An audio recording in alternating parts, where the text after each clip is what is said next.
Hola, ¿cómo están? Espero que se encuentren bien. En este momento seguimos con el proyecto de las contribuciones a la ciencia de la lógica, que es el resultado del trabajo que ha hecho el Seminario de Estudios Hegelianos de la Universidad Autónoma Metropolitana Unidad Iztapalapa desde hace muchos años, a cargo del doctor Sergio Pérez Cortés.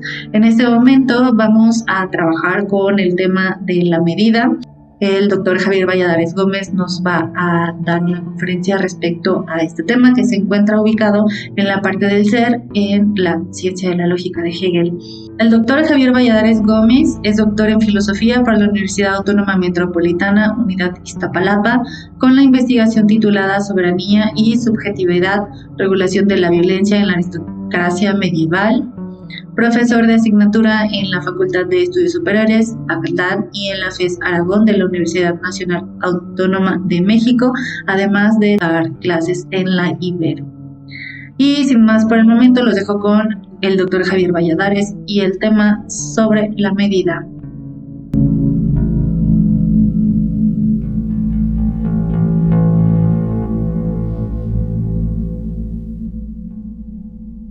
Bueno, muchas gracias por este espacio en el que varios de los integrantes participamos en el seminario sobre la lógica en la UAM Iztapalapa con la dirección del doctor Sergio Pérez Cortés. Pues tenemos la oportunidad de presentar algunos avances de trabajo, porque justo lo que intento o quiero presentar hoy es apenas un bosquejo sobre el tema de la medida.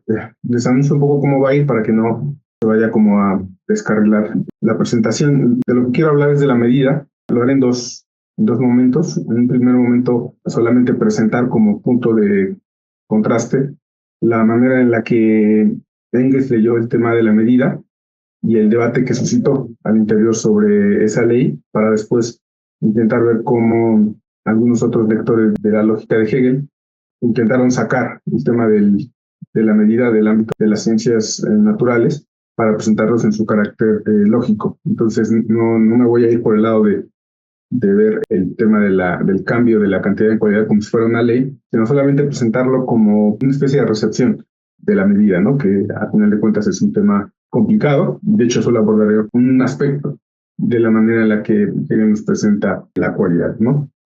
Comienzo entonces. En la tercera sección de la doctrina del ser de la ciencia de la lógica, Hegel elabora el tema de la medida. Esta es desarrollada después del tratamiento de la cualidad y la cantidad en las secciones anteriores. En tanto que despliegue de categorías lógicas, Hegel piensa la medida como unidad de la cantidad y la cualidad. En general, la recepción del tratamiento de Hegel de la medida no fue buena. Por un lado, fue el propio Hegel quien señaló que la medida no era un tema que la filosofía moderna hubiese considerado relevante.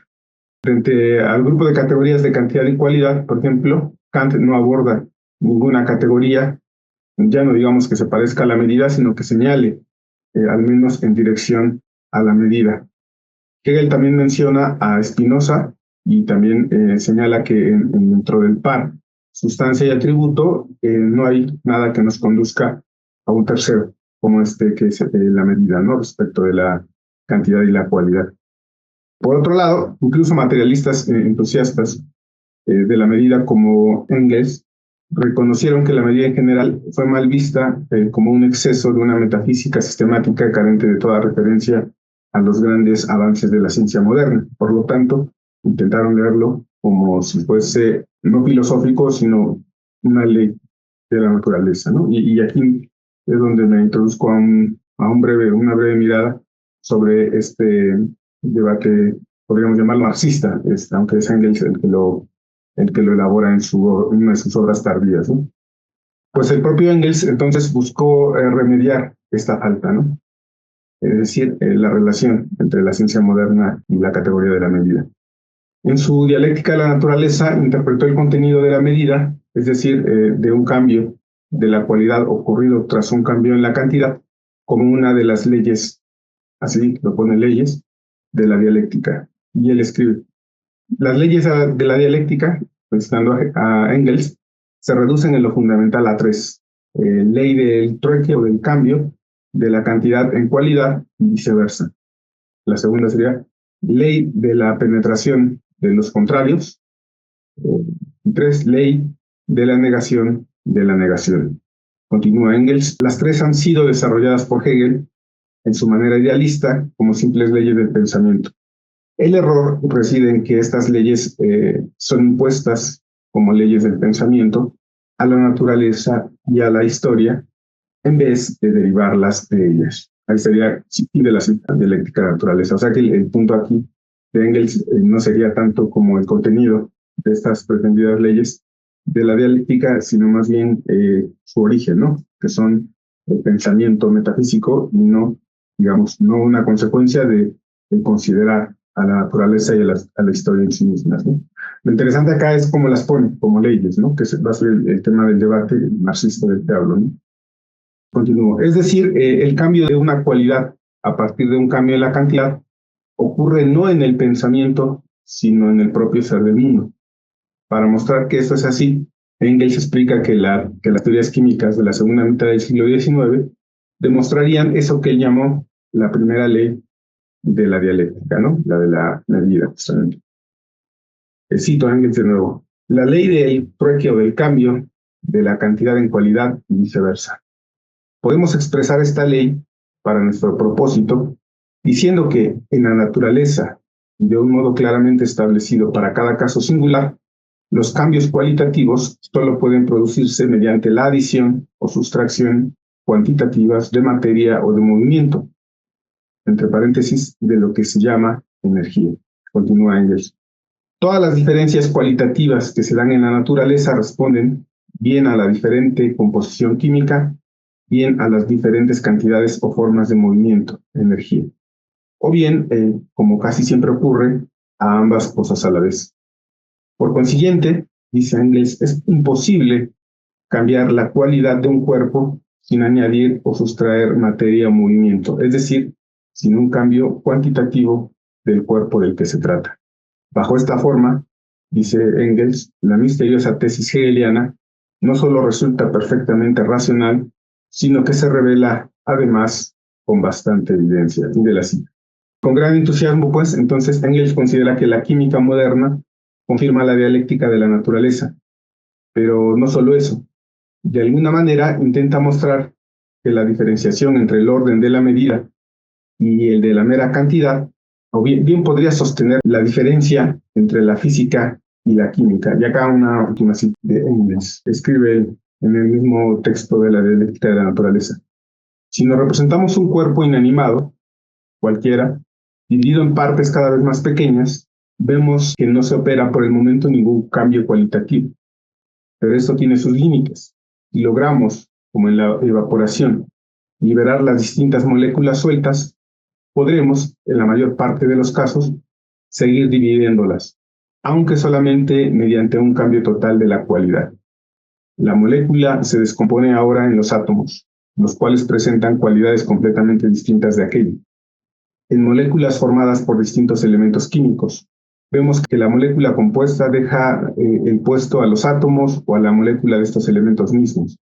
Y en las moléculas elementales aparecen los átomos libres que producen resultados cualitativos completamente distintos. Los átomos libres del oxígeno en estado naciente consiguen, como jugando lo que jamás serían, capaces de lograr los átomos del oxígeno atmosférico vinculados en la molécula. O sea, fin de la cita. La idea de Engels de la medida es que eso sí ya no es de Hegel, pero él introduce la idea de que hay también una inversión, o sea, no solamente el cambio de lo cuantitativo en lo cualitativo, sino a la inversa, y lo piensa en términos de división, ¿no? Como dividiendo un cuerpo hasta llegar a su átomo, ¿no?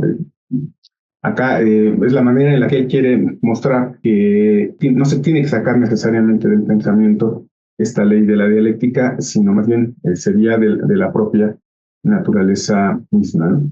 Así pues, la medida, si es pensada no solo o incluso excluyéndolo del elemento de lo lógico, sino como una ley de la naturaleza, alcanzaría, según esta interpretación, su completa reivindicación materialista, ¿no? Con esto dejamos a Engels. Pero no del todo, porque fue precisamente esta idea engelsiana que un siglo después fue duramente criticada, ¿no? Porque además se volvió muy célebre, ¿no? Dentro del pensamiento marxista. Tomamos brevemente aquí la crítica que realizó Louis Althusser en un breve texto titulado Una breve pregunta planteada por Althusser, del año del 72, que se permaneció inédita, pero apareció en estos escritos póstumos, en los escritos filosóficos y políticos 1. Allí, Althusser, de manera paródica, finge escribir una carta abierta al público ilustrado, al modo en que lo hacían los racionalistas del siglo XVII y XVIII, buscando tomar en serio las leyes de la dialéctica, tal como las formuló Engels, aunque en el texto cita más bien un libro contemporáneo, es decir, de principios de los años 70, en las que también se afirmaba, siguiendo a Engels, las leyes de la dialéctica, ¿no? Así como las puso Engels en la dialéctica de la naturaleza. Los resultados son que se pueden formular nuevas tesis absurdas sobre la dialéctica, si se toman como leyes, ¿no? Bueno, hay que recordar que Althusser justamente está en una lucha contra la vinculación consistente en el Marx maduro de Marx con Hegel, ¿no? Y por eso está especialmente interesado en mostrar que no había una comunicación entre ambos, pero aquí parece tener razón, ¿no? Su conclusión es que se comete un error muy grave si se piensa la dialéctica conformada por leyes que se aplican a la realidad. No importa si esta es la naturaleza o la sociedad. Althusser lo describe del siguiente modo. Pregunta Althusser, ¿es legítimo hablar de leyes de la dialéctica? ¿Se puede decir y pensar la dialéctica en términos de leyes? Y cuestiones afines, dice, porque de ella depende. Nuevamente pregunta, ¿es legítimo hablar de la aplicación de la dialéctica, de la demostración y de la verificación de una ley de la dialéctica? Por lo tanto, de la dialéctica, ¿es legítimo hablar de generalización, etcétera? Continúa Althusser. Y detrás de todas estas preguntas, dice él, planteo la pregunta que puede resumirlas todas. Si la dialéctica tiene leyes, ¿significa esto que es objeto de una ciencia en el sentido ordinario del término? ¿Existe una ciencia de un objeto llamado dialéctica? ¿Y cómo se llama entonces la ciencia de ese objeto cuyas leyes enuncia? ¿Se dirá que esta ciencia se llama a sí misma la dialéctica, por lo que el objeto y su ciencia llevan el mismo nombre? Porque son, dice, una y la misma cosa, fin de la cita, ¿no? Resumiendo, Althusser se toma en serio la idea de leyes, o más bien no en serio, sino toma en serio ese discurso de que la dialéctica tiene leyes en el sentido, por supuesto, científico, ¿no? No solo de la epistemología de su tiempo, sino de la ciencia tal como es pensada, ¿no? Hoy, ¿no? Althusser está haciendo una crítica global a las leyes engelsianas de la dialéctica. Aplica, por supuesto, a la medida en particular, que es el tema que estamos tratando. Para el filósofo francés, las leyes, aunque se asegure que son materialistas, tienen que diferenciarse de su objeto y en tal sentido se ven aplicadas, confirmadas o refutadas por su propio objeto. Y si esto es así, el dualismo al que el propio Hegel se oponía reaparece con más firmeza. Bueno, solamente un pequeño paréntesis, hay que recordar que en la forma en la que piensa Althusser la ciencia y el marxismo como una ciencia, más bien el capital como una ciencia, no borra como que se puede hablar de la dialéctica, solamente que Althusser diferenciaría entre ciencia y filosofía, ¿no? Entonces, en el ámbito de la filosofía sí cabe hablar de tesis filosóficas, y en todo caso no es que él niegue la dialéctica en general, sino que serían tesis, ¿no? Tesis filosóficas, pero para él claramente no entrarían dentro del ámbito de la ciencia, ¿no?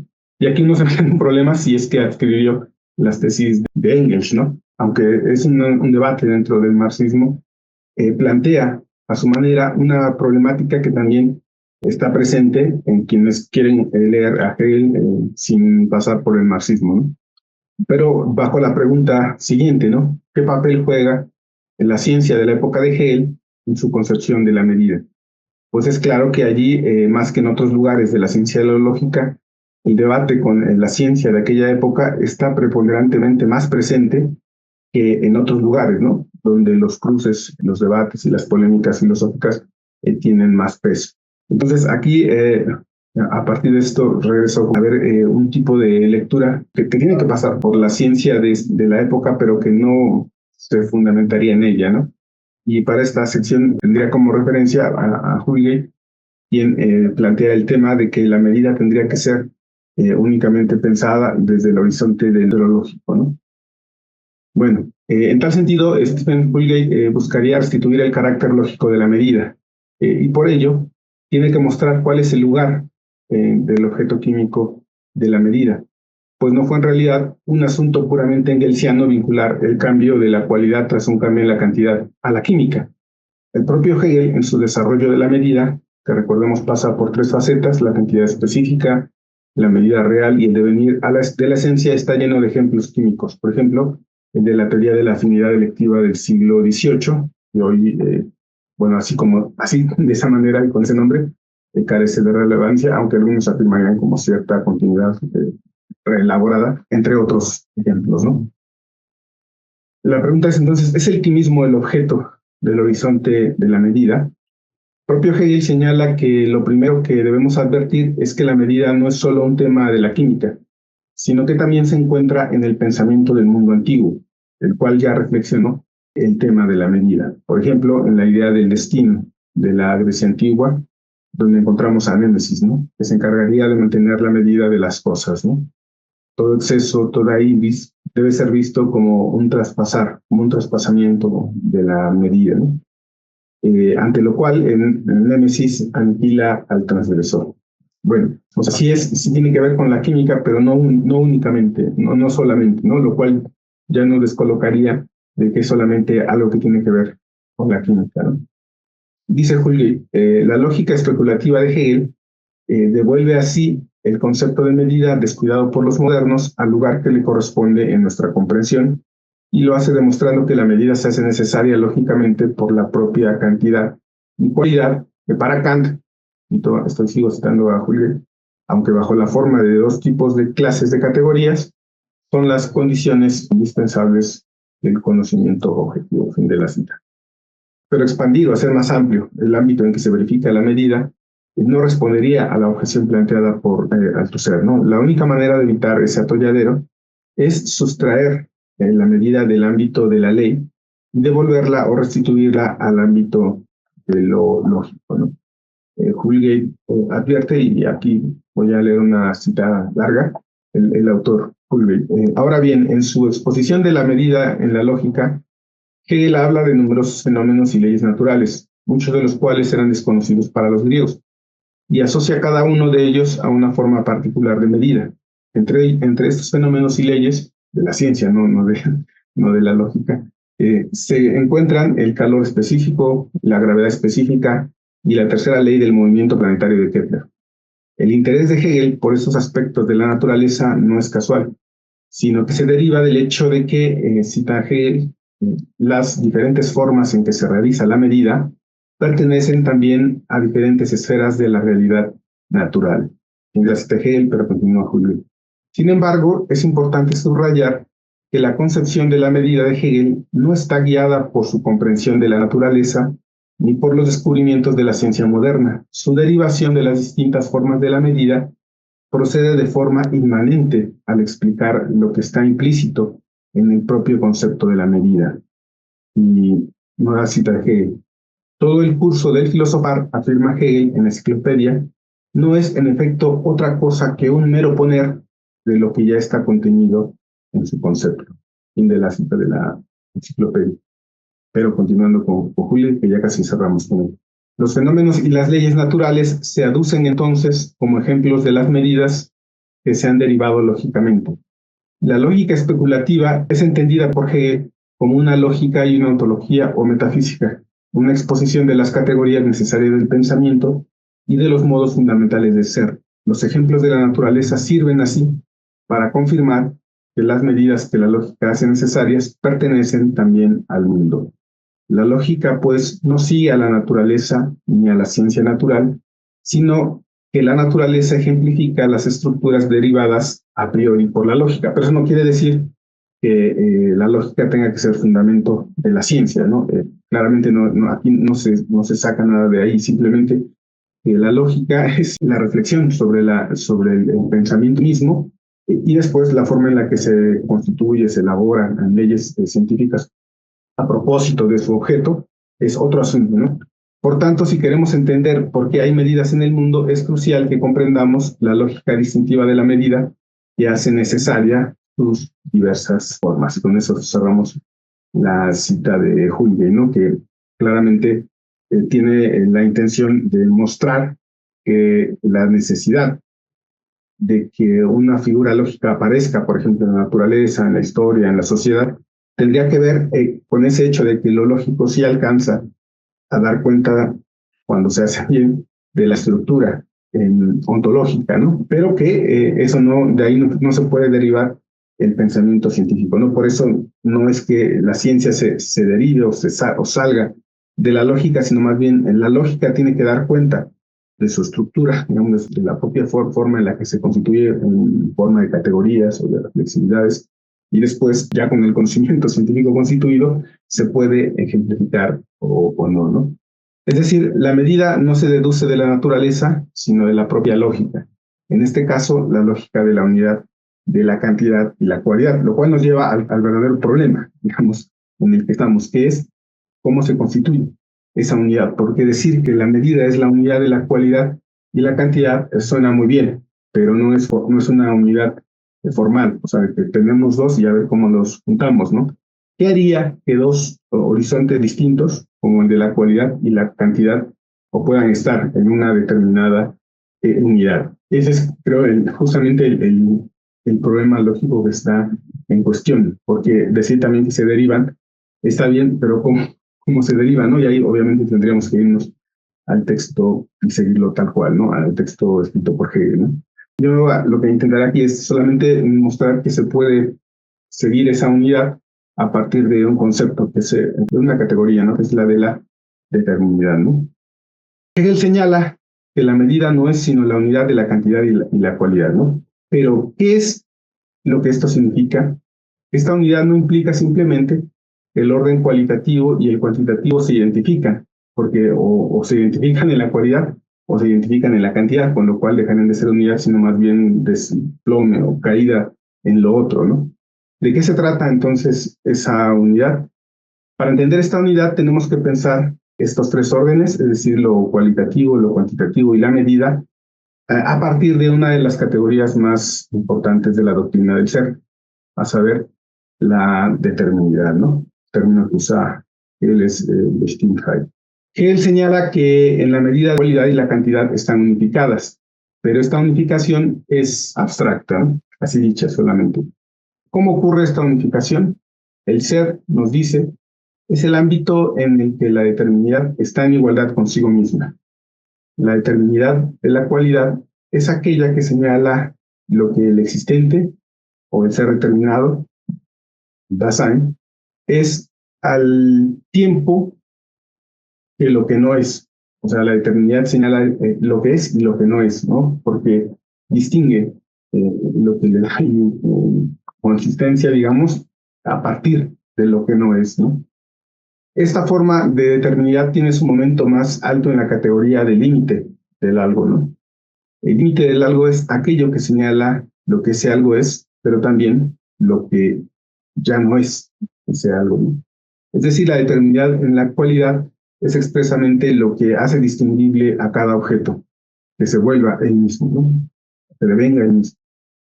Por eso dice Hegel, es la determinidad que es idéntica consigo misma y agregaríamos diferente de lo otro de sí mismo. Huygens lo escribe del siguiente modo. Una determinidad cualitativa hace que el ser sea algo. El algo es, para decirlo claramente, la determinidad cualitativa. Aquí va lejos porque directamente identifica la determinidad cualitativa con el algo, ¿no? A lo mejor habría que ser más matizados y decir que es su propio desarrollo, ¿no? De esa determinidad, ¿no? El algo puede cambiar su determinidad y aún así preservar su identidad, pero también puede tener una determinidad que constituya su límite cualitativo. Es decir, en efecto, desde la cualidad se puede pensar el cambio de la cualidad de algo por un cambio interno, pero desde el punto de vista de la cualidad, cuando cambia su cualidad, cambia su determinidad también, o sea, cambia por completo. Simplemente es otra cosa, ¿no? Por eso, aunque apunta a la medida, no es todavía la medida, ¿no? Porque le faltaría el aspecto cuantitativo, ¿no? Y cuando esta determinidad cambia, el algo deja de ser en sí mismo y se convierte en algo otro. O sea, ya no es lo mismo, ¿no? Pero cambiando por completo su determinidad, ¿no? De todas formas, lo que se trata de mostrar en esta parte de la lógica no es ese cambio en sí, sino más bien cómo se constituye el algo a partir de sus límites, ¿no? Pero este orden de lo cualitativo no es el único, ¿no?, en el que opera la determinidad. Hegel añade que, cita de Hegel, esta inmediatez de la determinidad es superada, ¿no?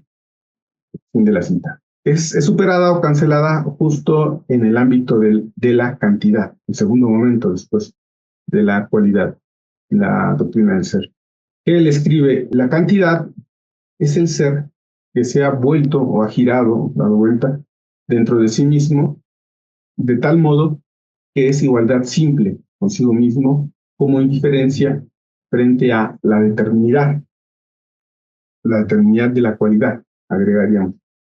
Pero esta indiferencia es solo, de nuevo Hegel, es solo la exterioridad de tener la determinidad no en sí mismo, sino en otro, cierra Hegel. Es decir, la cantidad cancela la determinidad cualitativa, pero no suprime toda determinidad. La determinidad adquiere una nueva forma. En otro momento más tardío Hegel va a decir otra cualidad, ¿no? Porque al final de cuentas, una cualidad fuera de la cualidad, por así decirlo, ¿no?, que es la forma de la cantidad, ¿no? Hay una nueva determinidad que no es otra que la determinidad cuantitativa, ¿no? Aquí nos ayudamos otra vez de Hugel, quien lo explica de la siguiente manera. Cita, un límite cuantitativo debe entenderse de otro modo de cualitativo. Una cierta cantidad o quantum es considerado un límite en algo, excluyendo a otros cuanta. Algo no puede pensar 2 kilos o 3 kilos al mismo tiempo, pero es este límite el que es una determinidad que se ha vuelto indiferente al ser.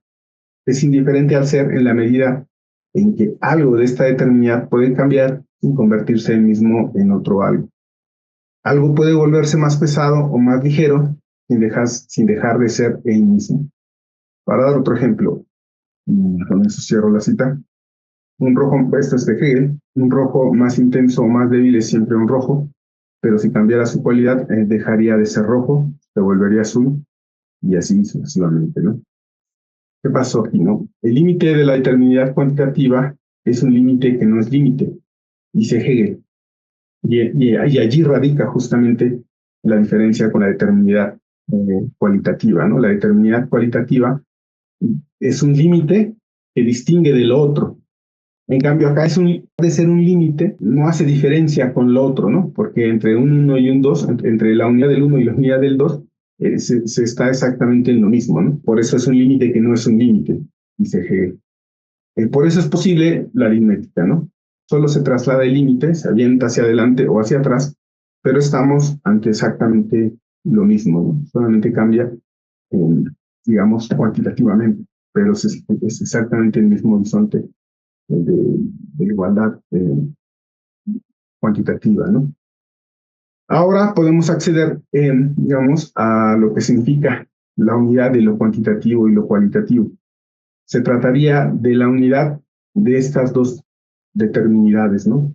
Es decir, la determinidad cualitativa y la determinidad cuantitativa, que lo pone del siguiente modo, cita. Lo tercero es ahora la exterioridad, que se refiere desde sí mismo hacia sí mismo. Esto es, al mismo tiempo, exterioridad superada, cancelada y conservada. Y como lo que ha vuelto a tomarse dentro de sí es también el retorno de lo cualitativo. Es decir, en ese movimiento se unirían en una vuelta hacia sí mismo, digamos, hacia adentro, no hacia lo otro, desde lo cuantitativo, se retorna a lo cualitativo. Ese movimiento es extraño como suena, es el movimiento que hace posible esa unidad, porque estamos en el horizonte de lo cuantitativo, pero hay un movimiento que en vez de agregar o restar, por decirlo de algún modo, un cuanto, algo que mantenerse en el ámbito de la cantidad, de la indiferencia de uno y otro, retorna así, y en ese retorno así está retornando también a la estructura de la determinidad cualitativa, ¿no? En estas líneas se muestra claramente que la unidad de lo cuantitativo y lo cualitativo y lo cuantitativo, es unidad de sus determinidades. Surge así, en ese punto, un nuevo tipo de determinidad, a lo mejor en su forma más simple, porque tiene un desarrollo muy largo, que es la determinidad de la medida, ¿no? Cito de nuevo a Hegel, Ciencia de la Lógica: la medida es sin duda una manera y modo, escribe Hegel, exterior, y en ese sentido es cuantitativo, ¿no? Un más o un menos, pero que al mismo tiempo es una determinidad, así lo escribe, reflejada en sí o dentro de sí. No solo indiferente y exterior, sino una determinidad que está siendo, que es en sí misma, ¿no? O sea, tiene las dos, que es externa, pero que también es dentro de sí misma, ¿no? De este modo, continúa Hegel, es la concreta realidad del ser, en la medida, por ende, dice, como para concluir, los pueblos veneraron algo inviolable y sagrado, ¿no? Si bien en esta figura específica del movimiento de un quantum aparece por primera vez la estructura de la medida, como sabemos por el desarrollo de toda la sección dedicada a la medida, su desarrollo va a ser más complejo que esta primera aproximación de unidad de determinidades, ¿no? Porque la medida en tanto que medida específica, en tanto que regla y demás, va a ser como una complejización más desarrollada de este nuevo horizonte que se abre con la unidad de determinidades, ¿no? Me interesó este tema de la determinidad porque ahí se muestra que no es un proceso del pensamiento, digamos, formal, de querer forzosamente unir dos cosas que no se pueden unir, en este caso cantidad y cualidad, sino que es sino que esa unidad se da a través de algo, ¿no? Y en este caso eso es la determinidad, ¿no? Y creo que, bueno, esa puede ser una vía útil de ver como el carácter lógico de la medida, no quedarse como o no empantanarse en la manera en la que aparece en la naturaleza o incluso en la vida política, ¿no? Porque tal vez en la política todavía pueda ser más problemático, ¿no? Porque si uno lo lleva a ese ámbito, parecería que la medida estaría justificando, por ejemplo, ciertas formas premodernas, ¿no? De pensar tanto lo político como los vínculos humanos, ¿no? Pero bueno, creo que lo más relevante sería este aspecto lógico de la medida, ¿no? Sí, a mí me gustaría hacer una pregunta y pedir a Javier que amplíe su perspectiva.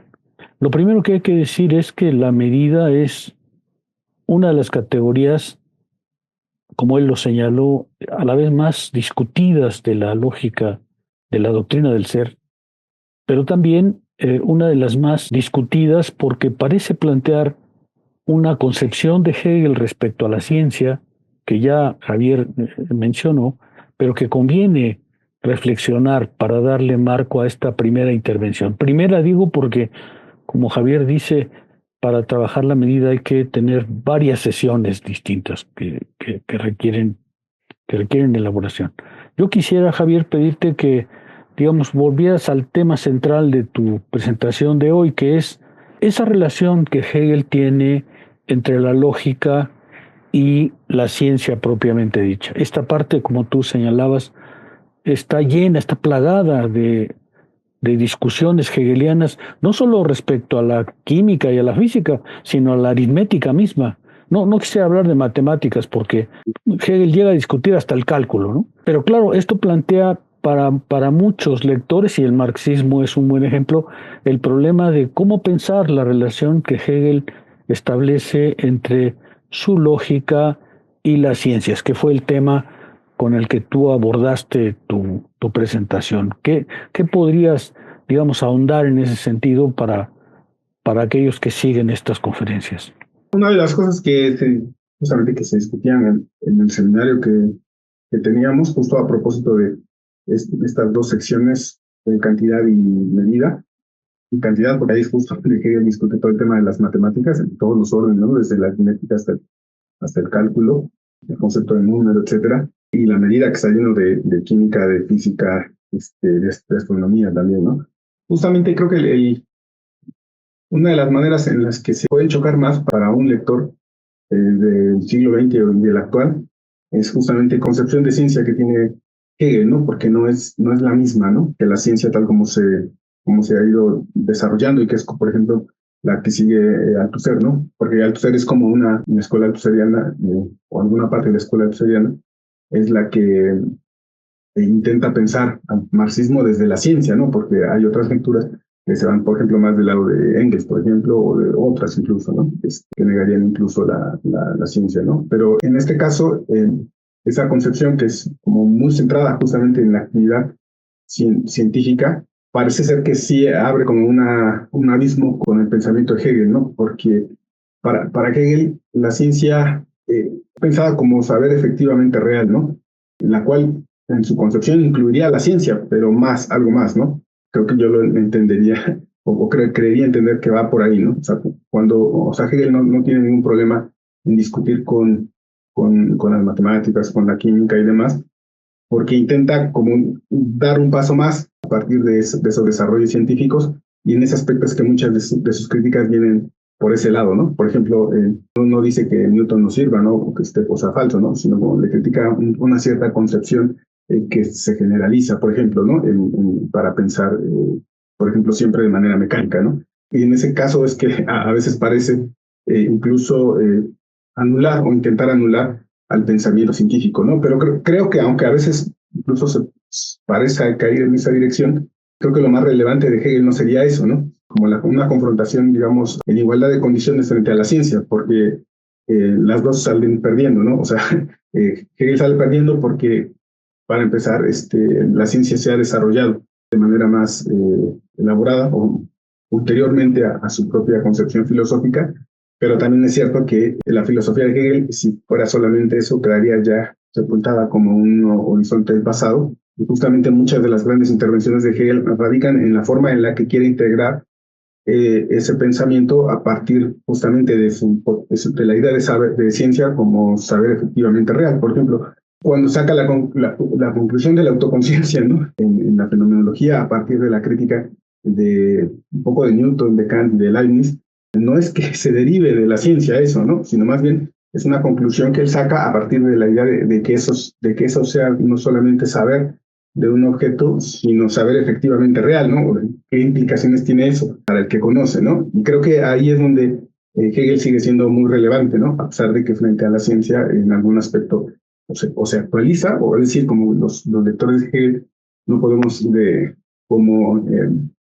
desechar a la ciencia, obviamente porque la ciencia, como se decía en el seminario, sigue su propio camino y lo hace de manera muy consistente, pero de algún modo estamos ante dos retos, por así decirlo, ¿no? El reto de ver cómo se ha desplegado la ciencia, qué efectos tiene sobre lo lógico y sobre la filosofía, ese desarrollo de la ciencia, y por otro lado también la filosofía, en su lado hegeliano, siempre ha tenido algo más que decir, que serían las consecuencias de ese saber respecto de los que aprenden ese saber, ¿no? No sería imposible pensar la medida sin pensar la ciencia, ¿no? La ciencia de la época, ¿no? Porque al final de cuentas el propio Hegel está diciendo que si bien es cierto que la lógica tiene que sostenerse solo en la lógica, eso no significa que ese pensamiento no surgió del propio desarrollo del pensamiento humano, ¿no? En particular de la ciencia, ¿no? Porque en todo caso que tenga que derivarse de sí misma es más desde el lado de lo expositivo que de su surgimiento, ¿no? La lógica no sería ni el fundamento de la ciencia ni la garantía de la ciencia. Y sin embargo, la lógica como movimiento del pensamiento es indispensable para comprender cómo se mueve el pensamiento, aún en las ciencias, ¿no? Cómo se mueve el pensamiento dentro del esfuerzo por aprender, por concebir, para usar los términos de Hegel, un algo, ¿no? Y en ese sentido, ¿cómo la medida formaría parte de este proyecto hegeliano de mostrar que la fuerza del pensamiento es suficiente como para dar cuenta de su despliegue y de su eventual desarrollo respecto a las ciencias concretas? O sea, que nos dieras un poco la perspectiva tuya de qué sería la lógica de Hegel si atendemos a esta parte de la medida. En cierto modo, o sea, la forma en la que pone la primer despliegue digamos, de la medida a partir de la cantidad, es ese movimiento que dice que es en el que el cuánto es un externo al ser, pero que en el movimiento de vuelta dentro de sí hay un retorno a lo cualitativo. Eso no se puede pensar desde las matemáticas, ¿no? O sea, el matemático lo puede pensar, las personas lo podemos pensar, pero siempre es una externalidad, ¿no? Por ejemplo, cuando uno cuantifica, siempre la cuantificación es externa a lo que está contando, ¿no? O sea, más allá de que esté contándolo y se esté haciendo referencia a lo contado, la manera en la que opera, por ejemplo, la aritmética, siempre va a ser algo distinto de lo pensado, ¿no? Como les gustaba citar, por ejemplo, a Spinoza, no se confunde el triángulo geométrico, la idea del triángulo, con algo real que tenga la forma del triángulo, ¿no? Y justamente, si nos quedamos ahí, no necesitamos a Hegel, ¿no? Porque estamos en la separación entre la idea del triángulo y el triángulo, o lo que tiene figura del triángulo de la realidad. Y justamente esa vuelta dentro de sí, lo que intenta decir Hegel es que no es del todo externo, ¿no? O sea, no es como que por un lado está la idea del triángulo y por otro lado está la realidad que tiene forma de triángulo, ¿no? O no está por un lado la cuantificación de algo y después el mundo ahí como en su completa informalidad, en el sentido de carente de forma, sino que en realidad sí está diciendo algo de ese algo, pero al decirlo no solamente es una unificación externa del que ve o del que cuenta, ¿no? Sino que al moverse ahí también hay consecuencias para lo real, para eso pensado, ¿no? En ese sentido, por eso decía que la ciencia, cuando siempre se dice, no, la idea de ciencia es diferente, de Hegel es diferente, ¿no? Pero es diferente en eso, ¿no? En que es saber efectivamente real, y eso significaría la idea, bueno, entre otras cosas, la unidad del ser y el pensamiento, ¿no? Que no están separados, sino que tienen consecuencias de uno y otro, y la medida sería justamente expresión de ese momento, ¿no? En el que el pensar y el ser demuestran en su unidad muy específica, ¿no? Que no es que estén separados uno del otro, ¿no? Y por eso, a pesar de que no le puede decir a la ciencia qué hacer, sí le está diciendo algo adicional, ¿no? Que sería eso, no está tan separado, si es de verdad saber, ¿no? Ese saber efectivamente real no se comprueba, sino se efectúa, ¿no? Y se efectúa en esa unidad. Por eso la filosofía no es un examen de la ciencia, ¿no? Porque no es el inspector que va y le dice a ver si está bien tu chamba, ¿no? Es algo más, ¿no? Que es cómo ese saber se efectúa realmente en el ser, porque si la ciencia quisiera hacer eso, o sea, o bien se convierte en filosofía, o bien hace otra cosa, ¿no? Y quién sabe cómo le salga, ¿no? Que es también algo que aunque no va en esa dirección, también dice alguien como Althusser, ¿no? El científico, solamente científico respecto a su objeto, ¿no? En ese sentido, respecto a su separación, ¿no? Del ser y lo efectivamente real siempre, su realización efectivamente real siempre se da en otro orden, y ahí es donde entra la filosofía. A lo mejor es muy general la respuesta, pero creo que por ahí podría, la manera en la que está articulado eso en la medida es muy importante, y por eso tal vez también viene al final, ¿no? De la doctrina del ser. Me ha gustado mucho tu respuesta, por eso desearía que siguiéramos por esta línea para, digamos, a mi juicio, la posición de la medida en la lógica de Hegel.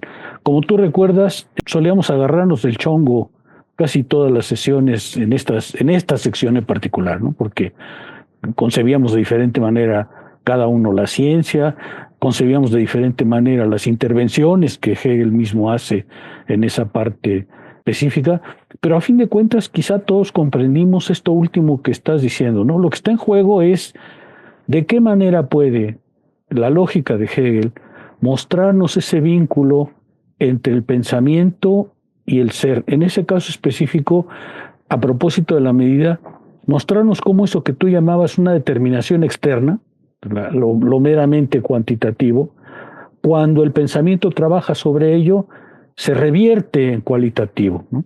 Se revierte en cualitativo porque no está separado la esencia, digamos, cualitativa del ser con la esencia cuantitativa del ser, y su unidad es justamente la medida, ¿no?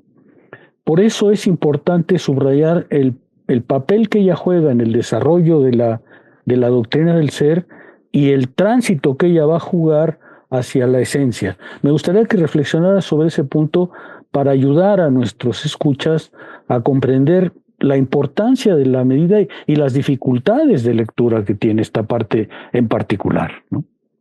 Me estaba ubicando en el primer momento de la medida, ¿no? Que es como esa primera unidad, como un movimiento desde el quantum hacia dentro de sí, como eso ya implicaba la cualidad, ¿no? Pero en el desarrollo de la medida, justamente lo que va apareciendo es ya una consideración más determinada de una serie de quantum, o sea, del horizonte del quantum, que es cómo se adiciona y se agrega, en el que se reagudiza el tema de la exterioridad del quantum, del momento del quantum, porque al final es unidad, no es colapso en algo nuevo, ¿no? O sea, en la medida no es el colapso en una nueva horizonte, sino es como unidad y separación de esos dos ámbitos, de la cualidad y la cantidad, ¿no? Entonces, por eso, en el desarrollo de la medida, aparecen nuevamente separado el quantum, y aparece en un primer momento en la medida como quantum determinado, porque es el momento, o sea, como ese quantum determinado es el espectacular de la medida, que es cuando se adiciona algo y cambia por completo la cualidad, ¿no? Que Hegel lo problematiza bajo la idea de que el entendimiento no puede captar eso, porque el entendimiento siempre está o en la cualidad o en la cantidad, ¿no? Entonces, ese momento del quantum específico es el momento en donde uno se invierte en el otro, ¿no? Pero eso no deja de ser apenas como una expresión, por decirlo de algún modo, el momento en el que se da cuenta de esa unidad, pero lo demás sigue operando bajo su propia lógica de cualidad o de cantidad. Pero después, conforme y sí, sigue siendo externo, ¿no? Conforme va avanzando la medida, se va mostrando que en realidad esa medida o el hecho de que cambie en ese punto, es expresión también del ser. O sea, no es nada más que se agrega algo, no se juega en el ámbito del quantum, porque se agrega un nuevo quantum y cambia, sino que cambia porque hay algo en el ser que permite que eso ocurra, ¿no? Y por eso es unidad, ¿no? Y termina, bueno, el desarrollo de la medida va avanzando hacia el momento en el que la medida no es más que la forma que aparece ese quantum, ¿no? Porque ese quantum no viene de la nada, ¿no? Por ejemplo, puede ser un quantum de temperatura, pero ese quantum de temperatura viene de algún lado, ¿no? Entonces viene, por ejemplo, del medio ambiente, ¿no? Entonces ahí ya sería como una relación de dos medidas, ¿no? Pero es una medida, ¿no? La medida es las dos medidas, ahí como la forma en que se relacionan. ¿Por qué sería importante eso? Porque en ese desarrollo de las formas en las que se da cuenta de esa unidad de lo cuantitativo y lo cualitativo, se va mostrando que el ser tiene algo que no es ni lo cuantitativo y lo cualitativo, sino la unidad de ambos, que da cuenta de lo que de verdad es ella, pero solamente, por así decirlo, en un momento, ¿no? Entonces, en cierto modo, se está generando una especie de horizonte que incluso excede a la propia medida, que sería el de la esencia, ¿no? Porque la esencia, o sea, el último capítulo es el devenir de la esencia, ¿no? Pero es un devenir de la esencia desde la medida, ¿no? Entonces, justamente la esencia es algo más, aunque para algunas tradiciones aparezca casi bajo la misma forma de lo cuantitativo, es decir, como si fuera algo externo al ser, un poco desde el principio Hegel se cuida de demostrar desde el desarrollo lógico del pensamiento que no es algo externo, ¿no? Sino que es parte del propio despliegue de esa unidad que sería del cuantitativo y lo cualitativo, que sería la medida, ¿no? En ese sentido, reaparecen otra vez en la esencia en momentos de separación respecto de lo esencial, lo que antes era el ser o lo esencial en este caso, pero que nuevamente tiene ese mismo momento primero, digamos, de unidad y de problematización. Toda problematización o despliegue implica la reafirmación de los lados, porque otra vez no es colapso en una sola figura o en una sola forma, sino que es el momento en el que en ambos lados, en este caso ser y esencia o las formas en las que se presentan, ¿no? Entonces, en ese sentido, también nos puede decir mucho de la ciencia, porque la ciencia justamente para pensar tiene que encontrar como las categorías con las que elabora sin haber pasado directamente por esas formas, ¿no? Pienso, por ejemplo, en el clásico que siempre utiliza Galileo, ¿no? O sea, Galileo está pensando el mundo a partir de ciertas categorías, ¿no? Espacio, tiempo, velocidad, etcétera, y aparecen para él como la esencia, ¿no? Y se abre un abismo entre la esencia y lo que sería, pues, el mundo, ¿no? Y puede llegar a decir cosas como que el lenguaje del mundo, lo verdaderamente esencial, es lo matemático, ¿no? Obviamente uno puede separar que eso ya no es ciencia, que es como la concepción de Galileo, pero en cierto modo ese es justo el problema, donde puede intervenir, o más bien donde interviene y donde debe intervenir la filosofía para dar cuenta de por qué aparece esa decisión, ¿no? Cuando Marx dice que hay una distancia entre la ciencia, en este caso la comprensión del capital, y la vida cotidiana, y por eso es necesaria la ciencia, porque no hay una manera inmediata de acceder al saber, está pensando en esto, ¿no? En que cuando se está pensando realmente, se tiene que pensar su esencia, ¿no? Pero eso, obviamente, si nos quedáramos ahí, parecería como si estamos ante dos mundos, ¿no? El mundo que uno vive en la experiencia cotidiana, del sentir, del tocar, del ir a comprar un refresco, ir a comprar una torta, ir a comprar cualquier cosa, y la esencialidad que sería el pensamiento del capital. Y justamente ese es el hiato que hay que unir. Por eso se vuelve necesaria el pensamiento como el de Hegel, ¿no? Porque un poco siguiendo, a lo mejor es un camino, diría Marx, unas cumbres. Son senderos escarpados. Senderos escarpados, pero si no, solamente es, ¿te lo crees o no? ¿No? O sea, tú créete, porque, bueno, ha vendido muchos libros, créetelo, ¿no? Ese camino que va del pasaje del ser a la esencia es un camino escarpado, pues no es ese, pero exactamente es ese, ¿no? Porque si no, no se está explicando por qué el saber, en este caso la ciencia, tiene la forma que tiene tan complicada, ¿no? Y tiene que ver con esa separación, con esa comprensión a través de categorías, ¿no? Que no se identifican con la experiencia, ¿no? No es que la lógica diga que así es o así deba de ser, ¿no? Sino que más bien así opera el pensamiento, pero lo opera de manera ciega, ¿no? Seguramente algunos sí lo trabajan, pues, pero no es esencial para el trabajo. Un poco lo que Hegel está haciendo no es ni siquiera seguirlos a ellos, sino seguir al pensamiento, ¿no? Y creo que por eso es tan fructífero la lógica, ¿no? Déjame volver a la manera en que empezaste, es decir, a la manera en que Engels leyó la lógica, ¿no? Lo digo porque para muchos de nosotros, los más viejos, pues era así como aprendíamos la dialéctica, ¿no? Es decir, que si ponías el agua bajo el fuego, pues había un momento en que ya no había agua sino vapor, entonces era la dialéctica, ¿no? El pasaje del agua al vapor, y luego cuando el vapor se enfriaba, pues entonces volvía a ser agua o se hacía nieve, y entonces nos decían, esa es la dialéctica. Por supuesto, esta caricatura es la que hay que desechar, ¿no? Y te acuerdas el ejemplo que siempre nos sirvió, decir, bueno, el patio de mi casa, y se llama patio, mide 2x3. El rancho del señor Bartlett mide 10 hectáreas por 10 hectáreas, se llama latifundio. Ahí se ve un poco lo que Hegel está queriendo decirnos, ¿no es cierto?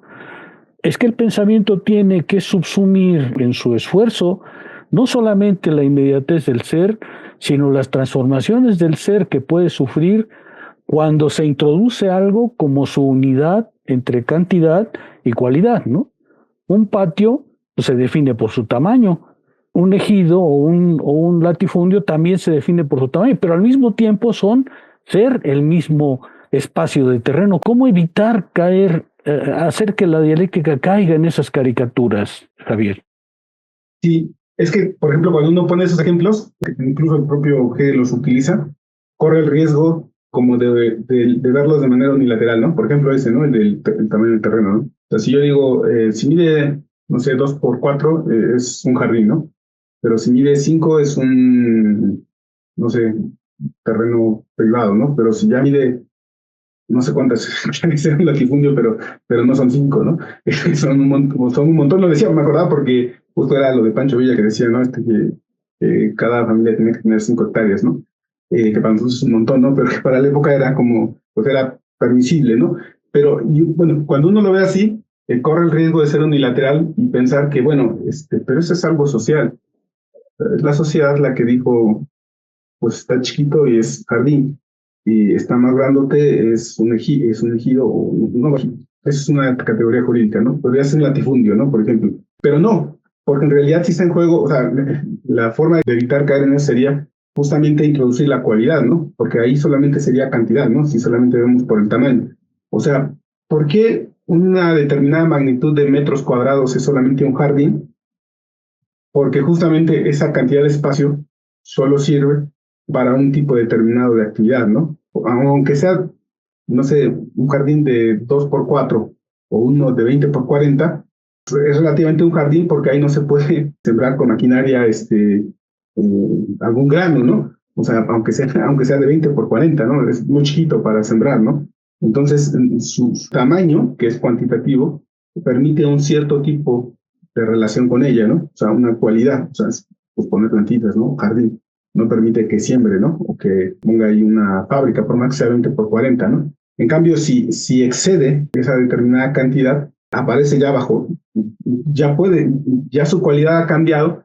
Por ejemplo, permite, por ejemplo, la actividad agroindustrial, ¿no? En un terreno de 2x4, por más que mida el mismo metro que mide un metro de un latifundio, su cualidad ha cambiado, por ejemplo, respecto pues, de lo que se puede hacer con ella, ¿no? O por ejemplo, el del agua, o sea, claramente sí, o sea, el propio Hegel lo utiliza al principio, lo de que a 100 grados hierve, y bueno, ahí no se puede meter en líos, porque algunos dirán, bueno, sí, pero eso es al nivel del mar, porque si sube, no se cambia, y otros dicen, no, pero se empieza a evaporar desde antes.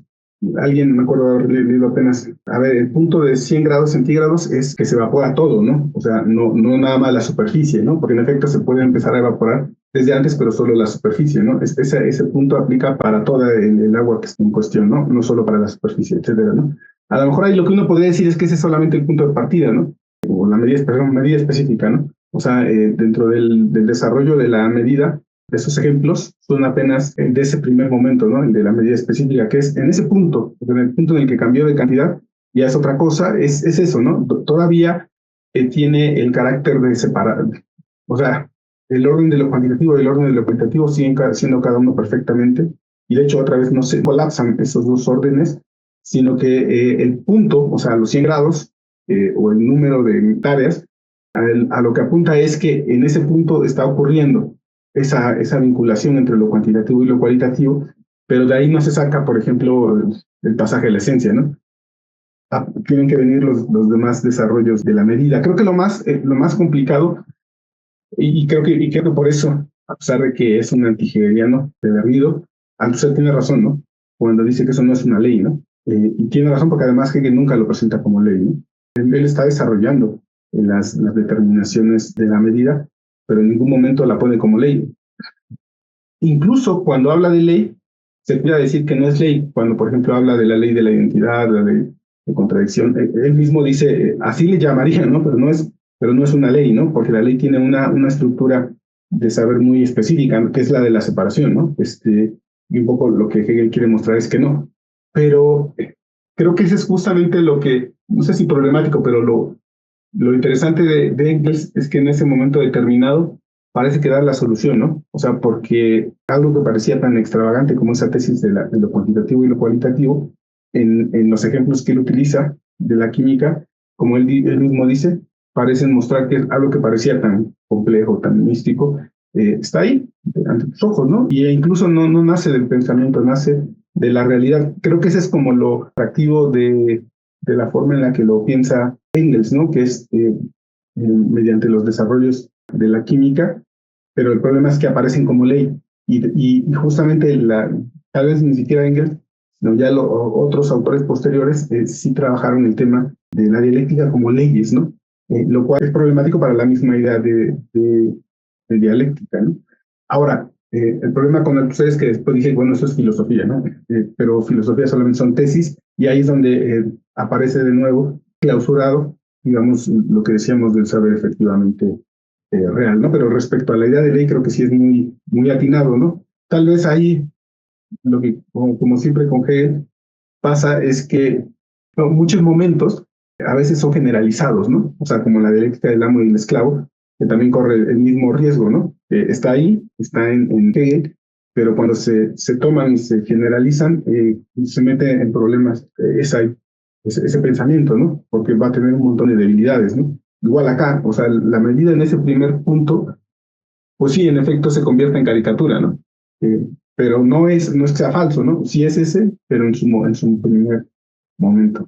Primero, y gracias Javier, tu exposición estuvo bastante buena, como siempre. Es muy aclaradora en muchos sentidos.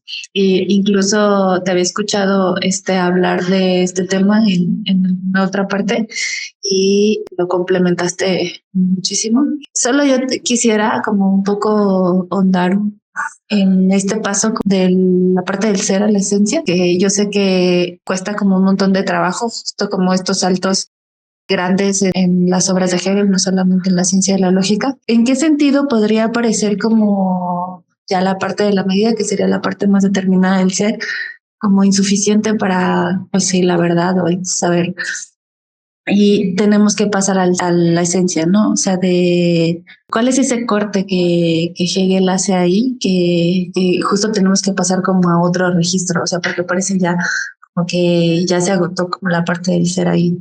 Igual muy general, o sea, yo sé que es una gran pregunta, pero más bien es como para colocarlo como dentro de un poco del todo esta parte que hace. Sí, no, o sea, porque o sea, cuando uno piensa en la esencia y en las primeras formas en las que la expresa Hegel, aparece como la esencia es el movimiento de la nada a la nada, ¿no?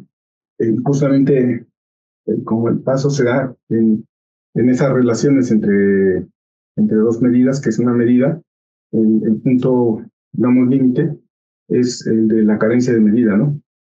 En algunos lados te ponen lo desmesurado, pero como han dicho algunos intérpretes, más bien sería lo que carece de medida, ¿no?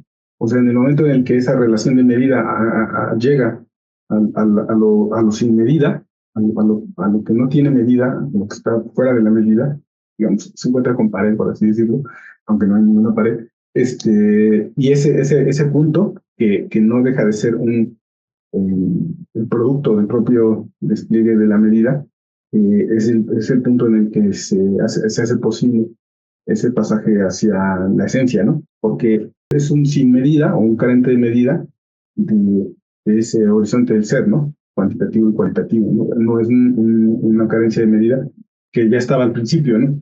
Porque si no sería como cuando habla de indiferencia, que es justamente una de las consecuencias de lo sin medida, no es la indiferencia de la nada pura, ¿no? La indiferencia de ese despliegue de la medida, ¿no? Es su indiferencia, es su momento de sin medida, y es una nada, digamos, que se va a mover sobre sí misma y que es ya el punto de partida de la esencia, ¿no? Incluso se deja este horizonte, por así decirlo, pero no mediante un traspaso, ¿no? Que era lo que venía ocurriendo en todo el traspaso, transición, en toda la doctrina del ser, y acá empieza un movimiento de otro orden, ¿no?